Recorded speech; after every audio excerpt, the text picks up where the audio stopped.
భోగాపురం ఎయిర్పోర్ట్కి సంబంధించి అప్రోచ్ రోడ్డుల నిర్మాణం విషయంలో ఇక్కడ ఆ ల్యాండ్కి సంబంధించినటువంటిది ఏ విధమైనటువంటి నష్టపరిహారం ఇవ్వకుండా ఇక్కడ అధికార యంత్రాంగం మొత్తం అంతా కూడా బలవంతంగా వీళ్ళందరినీ ఇక్కడ ఉంటున్నటువంటి గ్రామస్తులందరినీ బైరెడ్డిపాలెంకి చెందినటువంటి వాళ్ళందరినీ కూడా తరలించే ప్రయత్నం అయితే చేశారు. ముఖ్యంగా ఇక్కడ ఉన్నటువంటి ఇళ్లను కూలుస్తూ అడ్డుకున్నటువంటి వాళ్ళను కూడా తీవ్రంగా ఇబ్బందులు గురి చేసినటువంటి ముఖ్యంగా చూస్తే ఇక్కడ ఉన్నటువంటి ఈ ప్లేస్ ని చూస్తున్నాం కదా. ఇక్కడే నిన్న ఈ అంటే ఇద్దరు వృద్ధులు భార్య భర్తలు ఇద్దరు ఉంటున్నటువంటి ప్లేస్లో ఒక వృద్ధుడిని అతని మనవరాల్ని జేసీబీకి సంబంధించినటువంటి అంటే ప్రొక్లైనర్ వర్క్ చేస్తుంది దాని బకెట్లో వేసి ఇప్పుడు ప్రస్తుతం అయితే అక్కడ మనము విజువల్లో కూడా చూడొచ్చు అక్కడ వర్క్ అయితే జరుగుతుంది.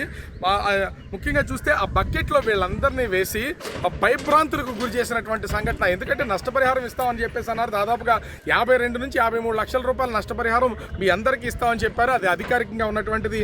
కానీ ఇప్పుడు అది కోర్టులో డిపాజిట్ చేసామని చెప్తున్నారు. కానీ 2016 నుంచి ఇప్పటి వరకు కూడా భూమికి సంబంధించినటువంటి ల్యాండ్ ఎక్విజిషన్లో ఎక్కడా కూడా వీళ్ళకి ₹1 కూడా ఇచ్చినటువంటి పరిస్థితి అయితే లేదు. దీంతో పనులు అయితే చేసుకుంటూ వెళ్ళిపోతున్నటువంటి పరిస్థితి అయితే ఉంది. పక్కనే మనకి ఇంచుమించుగా 500 మీటర్ల దూరంలోనే కనిపిస్తున్నటువంటి తాడి చెట్లు దాటితే ఎయిర్పోర్ట్కి సంబంధించినటువంటి మొత్తం రన్వే అంతా ఉంటుంది.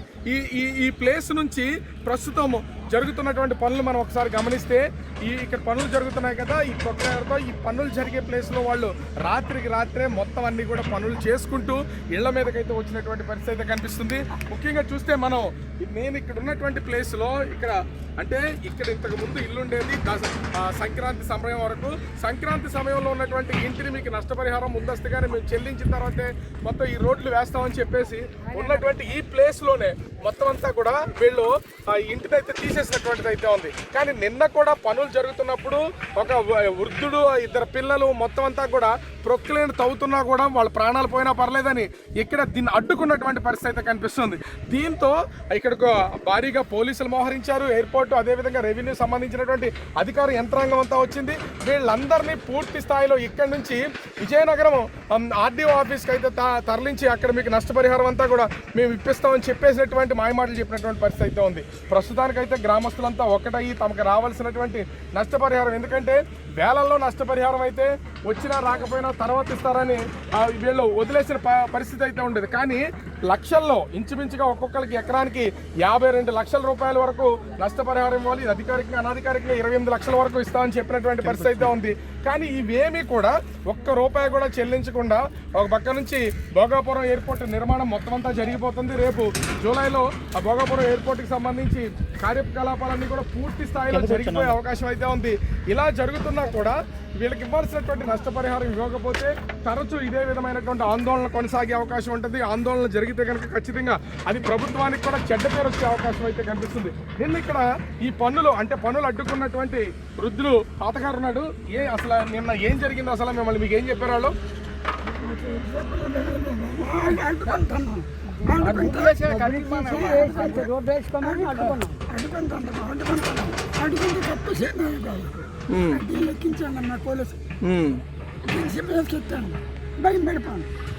అసలు ఎందుకు మీకు ఎప్పటి నుంచి డబ్బులు ఇస్తామని చెప్పారు? అసలు ఇచ్చారా? ఇస్తామని చెప్తున్నారా?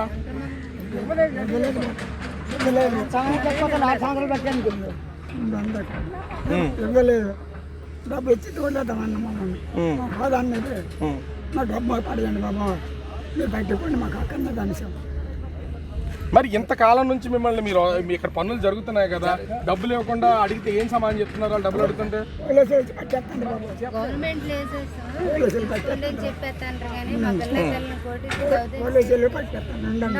పోలీసులు పట్టిస్తే భయం పడిపోతాను కదా. ఆ భయం పడిపోయిన చేత మేము అన్నపోతాను మమ్మల్ని అడ్డేస్తాండ్రు ఇది చేస్తాండ్రు. అంటే నిన్న మిమ్మల్ని కూడా ఇక్కడ పోలీసులు చాలా మంది ఈడ్చుకుని వెళ్ళిపోయినటువంటి అసలు ఎందుకు ఏం చెప్తున్నారు వాళ్ళు అడుగుతుంటే? వాళ్ళు అడుగుతుంటే ఏంటంటే మేము మా డబ్బులు మాకు వేసేసి మీ రోడ్డు మీరు వేసుకోండి చెప్తే మా మాట వినకుండా ఎస్ఐ గారు కూడా మొత్తం అంతరా కూడా సిఏ గారు ఎస్ఐ గారు మొత్తం అందరూ మా మీద అటాక్ అయ్యి జేసీబీ మీద ఎక్కించేసి జీబులాగా ఎక్కించేసి తీసుకెళ్ళిపోతున్నారు సార్. మాకు న్యాయం చేయమంటే అదే చేస్తున్నారు సార్. మమ్మల్ని అడ్డుకొని పోలీసులు అంతా బందోబస్తు. అంటే ఇక్కడ ఉన్నటువంటి ఇళ్ళన్నిటికి సంబంధించి అసలు ఏంటి పరిస్థితి? ఎక్కడ చూసినా కొన్ని ఇళ్ళు ఏమో తొలగించేసి ఉన్నాయి, కొంతమంది ఇచ్చేసారా లేకపోతే ఏంటి అసలు? లేదు సార్, ఇది ఒక్క ఇల్లే, ఇక్కడ ఇది ఒక్క ఇల్లే ఉంది సార్. ఇదంతా భూమే రైతుల భూమిలో. ఈ భూములకు సంబంధించి అయితే ఇప్పటివరకు ఒక్క రూపాయి కూడా నష్టపరిహారం ఇవ్వలేదు. ఏది లేదు సార్, ఏమి లేదు సార్, ఒక్క రూపాయి కూడా లేదు. ఇస్తాం అంతండి కానీ ఒక్క రూపాయి లేదు సార్. లేదు, దౌర్జన్యం చేసి తీసుకోవడమే కానీ ఇంకేమి లేదు సార్. ఒక్క రూపాయి కూడా మాకు ఇస్తారని హామీ లేదు కూడా. అసలు నిన్న జరిగినప్పుడు ఇంత ఆందోళన జరుగుతుంది కదా, వచ్చినటువంటి అధికారులు ఏం చెప్పారు అసలు మీకు? అధికారులు దౌర్జన్యం చేసి డబ్బులు మాకు వేసియండి బాబు, భూములు తీసుకుంటాను అనేసి కోర్టులో వేసి మీ డబ్బులు తీసుకుంటామని చెప్తాను. మా నలుగురు ఆడపిల్లలు బాబు ఇక్కడ ఉన్నాం, ఇది ఇల్లు ఇదే వాకులు అన్ని మమ్మల్ని ఉంటుండే మమ్మల్ని బయటకు తీసి వాళ్ళు రోడ్డు వేసుకుంటాను. ఇప్పుడు మీకు కోర్టులో వేసామని చెప్తున్నారు కదా, అసలు కోర్టులో నుంచి ఎవరన్నా మీకు అధికారులు కానీ ఎవరైనా సరే కోర్టుకి సంబంధించి కానీ ఇతర అధికారులు కానీ మీకు డబ్బులు ఉన్నాయి, కోర్టులో ఉన్నాయి, త్వరలో వస్తాయి ఇట్లాంటివి అని చెప్పారు? ఏ నాయకుడైనా చెప్తే మేము ఏ నాయకుడు చెప్పలేదు, మాకు తెలియదే నేస్తాను. అంటే ఇక్కడ మీ లోకల్ గా ఉన్న మీ ఎమ్మెల్యేని కానీ ఇతర నాయకులు కానీ ఎవరైనా కలిసి మాకు డబ్బులు రాలేదని అడిగారా మీరు? డబ్బులు రానేది నాది ఒక 40 సెంట్లో రాసేసుకొని ఆ డబ్బులు అలాగే తీసుకోండి. అసలు ఏమైనట్టు మరి మీకు రావాల్సిన డబ్బుల్ని మీరు అధికారులు అడిగితే ఏం చెప్తున్నారు? ఇచ్చేసామని చెప్తున్నారా లేకపోతే వస్తాయని చెప్తున్నారా, రావని చెప్తున్నారు, ఏం చెప్తున్నారు? కోర్టులో జరిగి సెలవు ఉన్నది చెప్తారు. అసలు నిన్న జరిగిన దానికి సంబంధించి అసలు ఇక్కడ నువ్వు ఇక్కడే ఉన్నావు కదా, నిన్న కూడా మీ పెద్ద ఆయన మీ ఇంటి ఆయనకైనా ఈయనకి సంబంధించి మొత్తం తీసేస్తున్నారు కదా, అసలు పోలీసు వాళ్ళు ఎలా అడ్డుకున్నారు మిమ్మల్ని? మేము మా డబ్బు మాకు పండదండి, దాన్ని కట్టుకున్నామండి. అడ్డుకుంటే 4 ఆడపిల్లలండి, వాళ్ళ నాన్న చనిపోయారండి. చనిపోతే మా పిల్లలకి ఇదే ఆధారమని మేము అనుకున్నాం బాబు.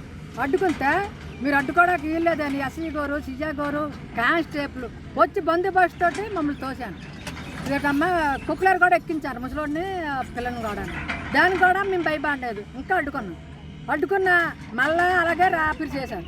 ర్యాపిల్ చేసిన తర్వాత రాత్రి 12 గంటల తర్వాత మా తోట ర్యాపిల్ చేశారు.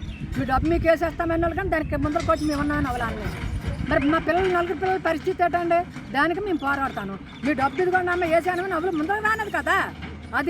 అది ఇదేంటంటే సిజాం గారు దృష్టిలోకి వెళ్ళాలి, పవన్ కళ్యాణ్ దృష్టిలోకి వెళ్ళాలి, అదేటమ్మా ఎమ్మెల్యే గారు దృష్టిలోకి వెళ్ళాలి.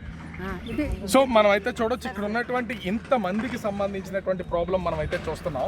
కానీ ముఖ్యంగా చూస్తే ఇక్కడ ఉన్నటువంటి ఇంటులు కానీ లేదా అదేవిధంగా పొలాలకు సంబంధించినటువంటి కానీ ఒకసారి విజువల్లో చూస్తే అన్నింటినీ క్లియర్ చేసుకుంటూ వచ్చేస్తున్నారు. పైన అక్కడ జరుగుతున్నటువంటి కొబ్బరి చెట్లను సైతం మొత్తం అన్ని ఎక్కడికక్కడ తొలగించేస్తున్నటువంటి పరిస్థితి అయితే కనిపిస్తుంది. కానీ నష్టపరిహారం ఒక్క రూపాయి కూడా ఇవ్వకుండా ఇక్కడ ఉన్నటువంటి అధికార యంత్రాంగం, అటు రెవెన్యూ యంత్రాంగాన్ని, పోలీసులు కానీ ఇక్కడ ఉన్నటువంటి స్థానికులను భయపెట్టి ప్రొక్లైనర్లో మనం చూస్తున్నాం కదా, ఆ విజువల్కి సంబంధించి కూడా ప్రొక్లైనర్లో వాళ్ళందరినీ ఆ బకెట్లో వేసుకుని ఒక భయభ్రాంతులకు గురి చేసి ఇక్కడ నుంచి వాళ్ళని తరలిస్తే మన పని మనం చేసుకోవచ్చు అనే ఆలోచనలో అధికార యంత్రాంగం ఉన్నట్టుగా తెలుస్తుంది. కానీ ఇక్కడ ఉన్నటువంటి వాళ్ళు మాత్రం ఖచ్చితంగా తమకు నష్టపరిహారం తేల్చిన తర్వాత ఇక్కడ పనులు జరగనిస్తే అప్పుడు దాకా జరగనిచ్చే ప్రసక్తే లేదని వీళ్ళైతే హెచ్చరిస్తున్నటువంటి పరిస్థితి అయితే కనిపిస్తుంది. కెమెరామన్ హరీష్తో రాజు, బిగ్ టీవీ, భోగాపురం, విజయనగరం జిల్లా.